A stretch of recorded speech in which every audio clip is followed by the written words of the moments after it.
Hello বন্ধুরা, মোহর ধারাবাহিকের আজকের এপিসোডে আপনাদের সবাইকে স্বাগতম। হাজির হয়ে গেলাম স্টার জলসার জনপ্রিয় ধারাবাহিক মোহরের আজকের পর্বটি নিয়ে। মিডিয়ার লোকজন এসে মোহরের কাছে জানতে চায় কলেজ কর্তৃপক্ষের কোন লোকটি আসলে মেয়েটির সাথে এমন দুর্ব্যবহার করেছে। তবে মোহর বসু তাদেরকে কিছু বলে না। মোহর বসু তাদেরকে একটা কথাই বলে যে কিছু সময় দেওয়া হয়েছে কলেজ কর্তৃপক্ষকে। এর মধ্যে যদি তারা এসে মেয়েটির কাছে ক্ষমা না চায়, তারপর তারা সাংবাদিক সম্মেলন করবে এবং তাদেরকে সব কিছুই জানাবে। মিডিয়ার লোকজন চলে গেলে আন্দোলনে মেতে ওঠে মোহর। আন্দোলনের একটা দাবি, কলেজ কর্তৃপক্ষের লোক হয়ে কেন অন্তরার সাথে এমন দুর্ব্যবহার, তার জবাব চায় তারা। সেখানে এসে সবাই হাজির হয়। জেঠুমণি শঙ্খকে বলে যে কেমন বউকে তুমি ঘরে নিয়ে আনলে, কেমন মেয়েকে বিয়ে করলে। তোমাকে অনেক আগেই আমি বলেছিলাম শঙ্খ যে ওই মেয়েটাকে তুমি বিয়ে করো না। ওই মেয়েটা আমাদের পরিবারের কারো যোগ্য নয়। ওই মেয়েটা আমাদের পরিবারের যোগ্যতাই রাখে না। তারপরও কিন্তু তুমি বিয়ে করলে। এখন বুঝো, এদিকে কলেজের মান সম্মান তো ওই মেয়েটা ডোবাবেই, অন্যদিকে বাড়িতে একটা অশান্তির আগুন লাগিয়ে দেবে। জেঠুমণি আরও শঙ্খকে জানিয়ে দেয় মেয়েটা হয়তো কিছুক্ষণের মধ্যে মিডিয়াকে সব কিছু জানাবে। কী প্রমাণ আছে ওর কাছে সেটা হয়তো দেবে। তবে আদিসার বলে যে যদি মিডিয়াকে সব কিছুই মোহর জানাতো তাহলে কিন্তু এতক্ষণে জানিয়ে দিত, কেননা মিডিয়ার লোকজন মোহরের কাছে এসেছে। তারপরও মোহর বসু কিছু বলেনি। ছোটকা বলে যে কি বলবে মোহরের কাছে তো কোনো প্রমাণ নেই। আর মিডিয়ার লোকজন শুধু মোহরের বকবকা নিয়ে শুনবে না, মোহরের কাছে প্রমাণ চাইবে। কি প্রমাণ দেবে মোহর? ওদের কাছে কি প্রমাণ আছে? কোনো প্রমাণ নেই। এভাবে কিন্তু ছোটকা বলতে থাকে। আদিসা জানিয়ে দেয় যে মোহরের কাছে যদি প্রমাণ না থাকতো তাহলে মোহর কিন্তু এভাবে আন্দোলন করতো না। মোহর সঠিক অন্যায় যেখানে সেটারই প্রতিবাদ করে। মোহর বসু হয়তো ভালোভাবেই জানে যে তুমি অন্যায়টা করেছো, আর তার প্রমাণ হয়তো তার কাছে আছে, যার কারণে গলা ফাটিয়ে কিন্তু আন্দোলন করতেছে, অন্যায়ের প্রতিবাদ করতেছে মোহর। ছোটকা কিন্তু এবার চুপ হয়ে যায়।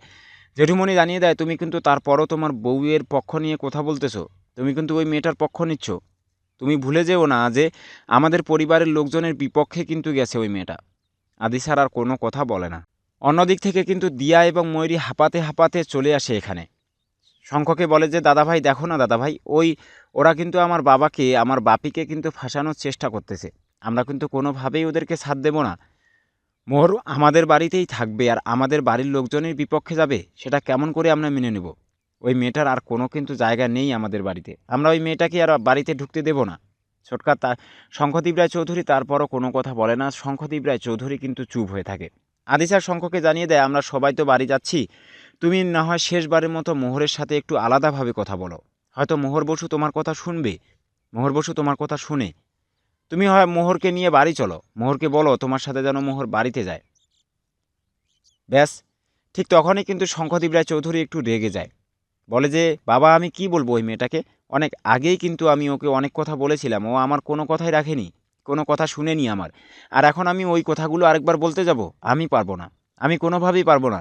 মোহর বসু যে পাবলিকলি আমাকে অপমান করেছে, সেই অপমানের প্রতিশোধ কিন্তু আমি নেব। যেভাবে হোক তাকে কিন্তু আমি শাস্তি দিয়েই ছাড়বো। এভাবে বলে দেয় শঙ্খদ্বীপ রায় চৌধুরী এবং সেখানেই পর্বটি শেষ হয়। কী হতে যাচ্ছে মোহর ধারাবাহিকের আগামীকালকের পর্বে? শঙ্খ আর মোহরের মধ্যে একটা যে দূরত্ব তৈরি হচ্ছে সেটা কিন্তু আমরা ভালোভাবে বুঝতে পেরে গেছি। একটা দূরত্বতা চলে আসতেছে মোহর আর শঙ্খের মধ্যে। অন্যদিকে এখন পর্যন্ত কিন্তু ছোটকার কোনো শাস্তি হয়নি। আমরা চাই অতি শীঘ্রই গল্পের মোড় পরিবর্তনে আনুক লেখিকা, অতি শীঘ্রই গল্পে ছোটকার শাস্তি দেখানো হোক। আপনারা কি চান ছোটকার শাস্তি হোক? আপনারা কি চান লেখিকা মোহর আর শঙ্খের সম্পর্কটা অটুট রেখে ছোটকার একটা কঠিন শাস্তির ব্যবস্থা করে দিক? চাইলে আপনাদের মূল্যবান মতামত কমেন্ট বক্সে জানিয়ে দিতে পারেন। সেই সাথে সাথে চ্যানেলটিকে সাবস্ক্রাইব করে নিতে পারেন, কেননা এই চ্যানেলে মোহর ধারাবাহিকের সকল আপডেট সবার আগে দেওয়া হয়।